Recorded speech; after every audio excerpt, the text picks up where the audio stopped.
Hi guys, Randall here, and we're moving on to the third day of the quick pick matches. This has really been a fun game mode. I feel like you are more subject to some randomness than in class match, say, because you not only have to deal with your own AI, but also the enemy's initial placement and then which units they'll pick. But I really enjoy the mini game where you pick your team and you try to guess what the other guy's going to play, so you play the right stuff yourself. That is the most interesting aspect of the game mode in my opinion.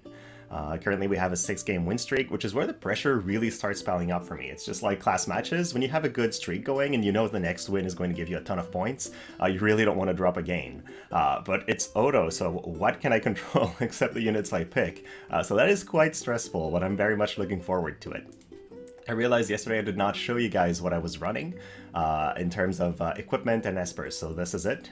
My Aerith especially is built to be very fast, so she can get a heal in time, and has speed casts to make sure she finishes casting quickly. The one big change I made in terms of abilities on off is I turned on the area resistance buff from Aerith, so hopefully she's now going to use that. I don't know how her AI will prioritize between refocus and this. If she decides to give AP instead of increasing her own survivability, I might have to turn off refocus, which isn't extremely impactful for me.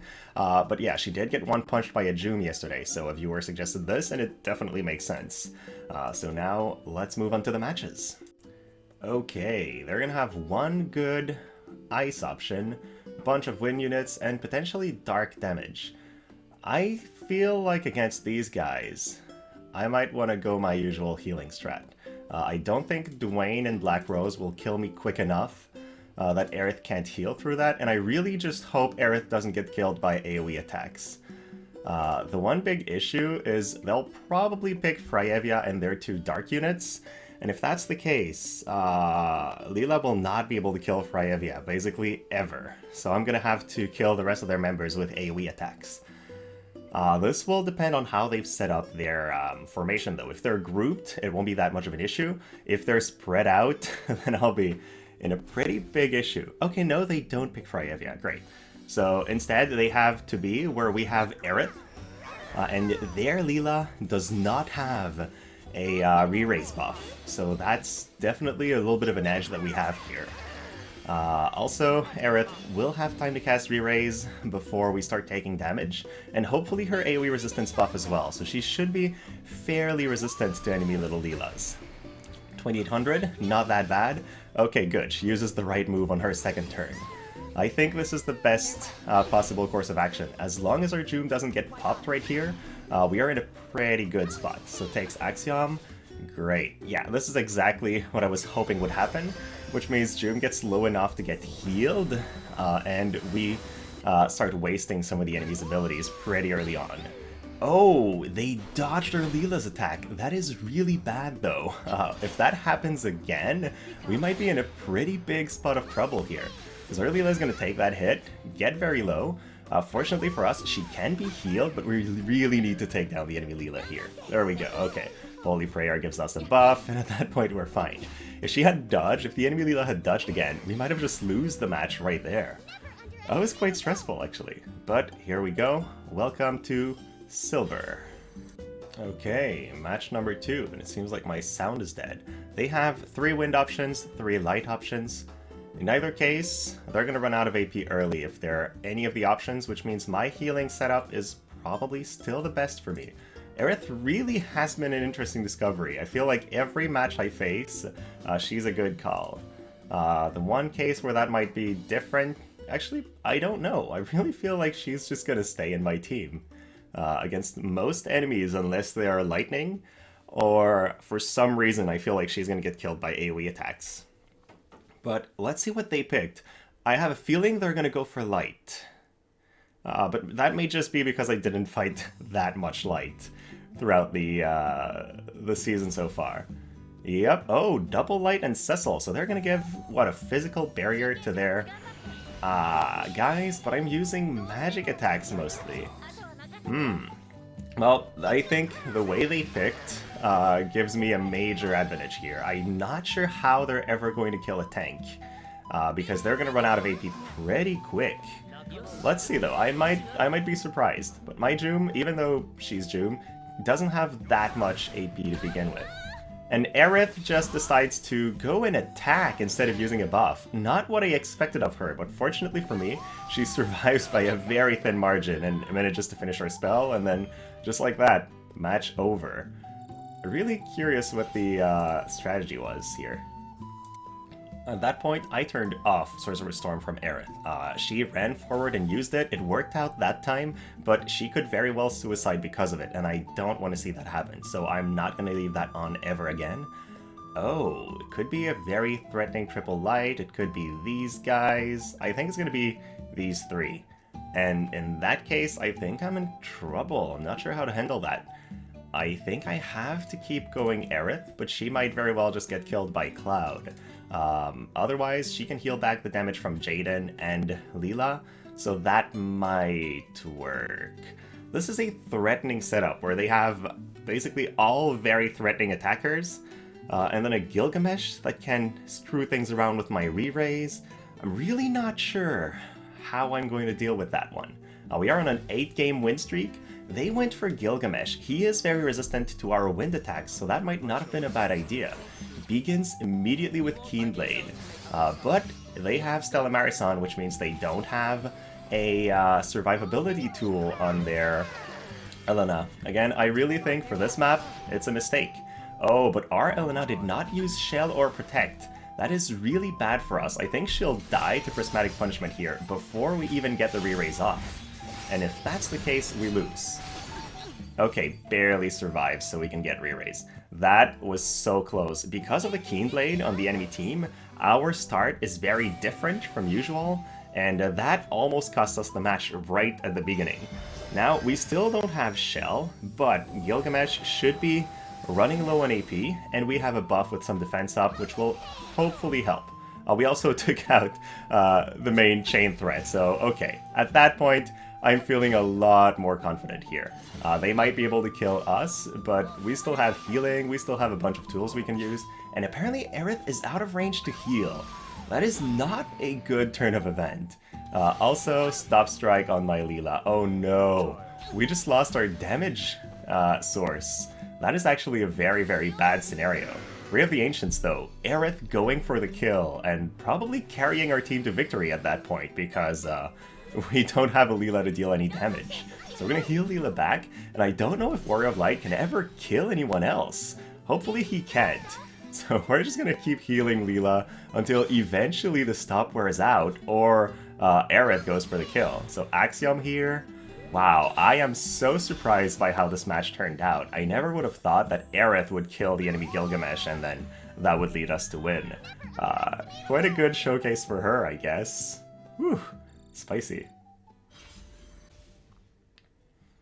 Okay, what is it this time? Oh, interesting mix. I'm guessing it's going to be Mono Dark. That's what I can expect here.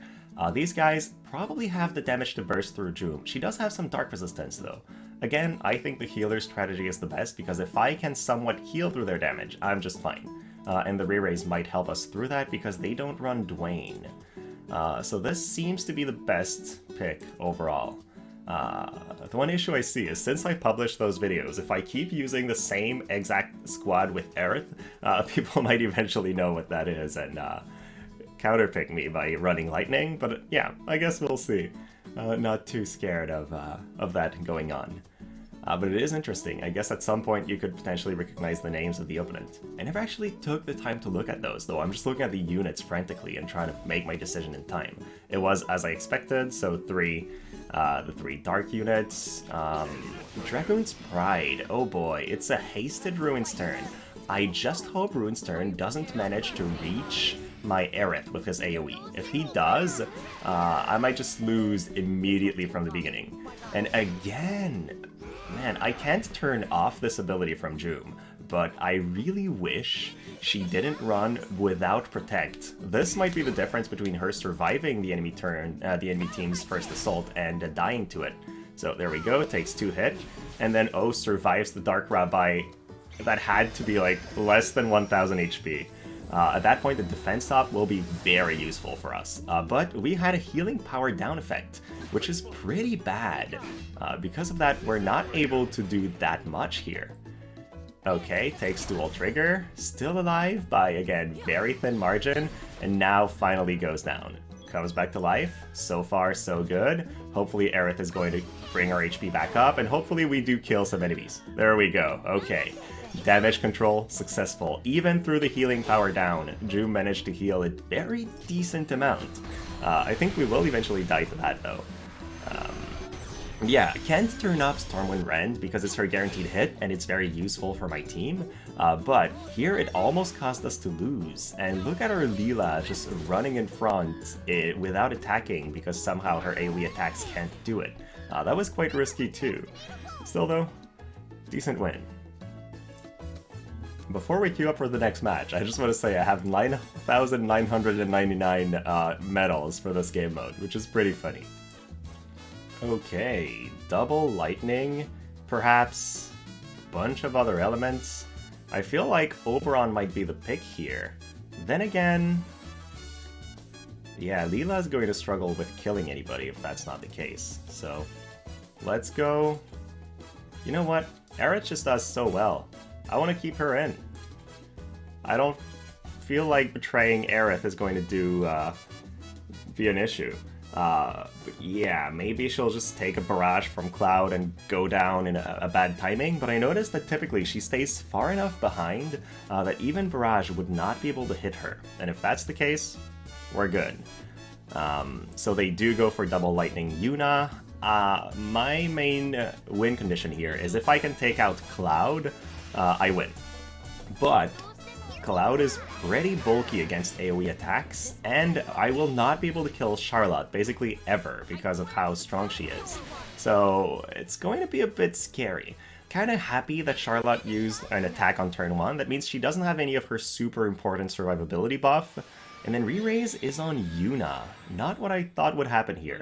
Cloud uses a buff a second time. I thought he could hit me with a Ranger sub-job here, so maybe he's not a Ranger Cloud. I guess we'll see. So we take in one pretty big hit from Yuna. I said pretty big, but never mind me. It was actually not that big a hit. And then enemy Charlotte's in front, takes a Dragon's Blade, which doesn't really do much, and we're gonna start hitting Cloud at that point.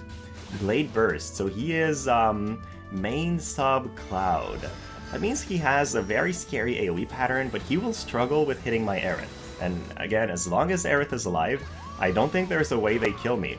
So Cloud goes down alongside Yuna, but unfortunately Yuna has Re-Raise, so she's going to be able to bring Cloud back if she wants to. Chooses to use Kiraga, and look at the damage that Charlotte took. I think because she's in her, she didn't have time to buff, she's a lot less tanky than she usually is. She's going to take a Rayleigh Ancient, which really doesn't do much, but it does set up Leela for a pretty big hit, so we finish off enemy Yuna, and at that point, we're safe. Their Cloud threat hasn't been able to reach our healer, so we're just able to stay healthy. Alright, that leads us to a 11-game win streak. Better than I anticipated for this season. Let's see what the ranking is now. Current rank is 39. Now, that doesn't mean much. We're in the first slot, early in the first slot, so lots of people will play their games today. But out of those that have, we're currently ranking pretty high. It would be fun to be able to stay there. Let's see the difference. I have 344 points. Top ranks have 460, which I have to assume is people that haven't dropped a single game yet. So very impressive. Not sure I can catch up to those guys. I mean, they would have to drop quite a few games to give me a chance to get there. But we'll keep going as we can. Thank you for watching. I'll be back tomorrow for some more.